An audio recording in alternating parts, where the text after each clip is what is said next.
Hare Krishna. Control the mind before it controls you. Suppose a person is riding on a horse and that horse suddenly starts veering out of control.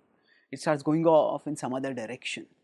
As it is rushing off in that direction, what happens? The chariot, the rider on the horse, the rider has to immediately recognize, oh, this horse is going off track, and has to pull the horse, pull the reins and get the horse under control. Now, if the rider does not do this, then what happens?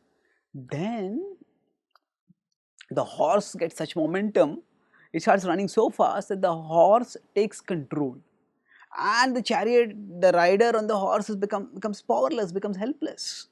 So the controller becomes the controlled because of not controlling in time. So the rider is meant to control the horse, but the controller becomes the control because the horse has taken control. The horse has gained too much momentum, too much strength, and then the rider may just be thrown off or even trampled by the horse and maybe wounded, killed. It will be disastrous, and all the disaster happens because the horse rider did not control the horse in time. Similarly, for us as souls, we are situated in the material world in our body.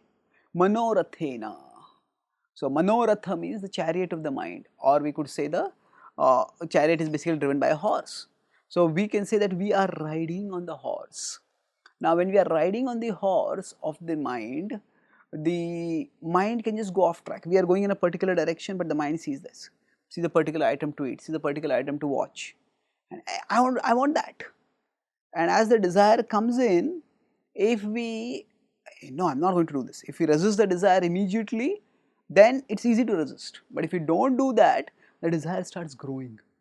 And as the desire starts growing, it starts becoming stronger and stronger and stronger. Then it just becomes so strong that resisting it becomes almost impossible. And we are overpowered.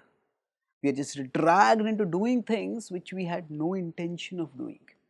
How does that happen? Because while the mind was controllable, while the desire was just a small just thought in the background, at that time we could have resisted it, but we didn't resist it at that time. It just grew. It became so forceful that afterwards resisting it became impossible. That's why the Bhagavad Gita tells us that it's best to control the senses right in the beginning.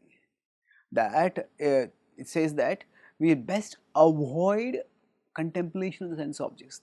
Krishna says, Raga dvesha vimuktaistu vishayan indriyaicharan atmavasyair vidhe atma prasadam adhigacchati. He says that when the mind starts wandering toward the sense objects, rather than letting the mind wander, what we can do is, don't let the senses go off in the wrong directions. Focus them. Focus them. Krishna says that wherever and whenever the mind wanders, yato yato nischalti manaschanchalamastram tatastato niyamyetad atmanyeva shamnayet. That bring the mind wherever and whenever it wanders, bring it under the control of the self. It is something which requires effort, but it saves a lot of trouble. So by being alert to control the mind, when it starts going out of control, we can save ourselves of a lot of trouble. Otherwise, we will suffer much more because of the consequence of the mind taking control than is the effort required to control the mind. Thank you. Hare Krishna.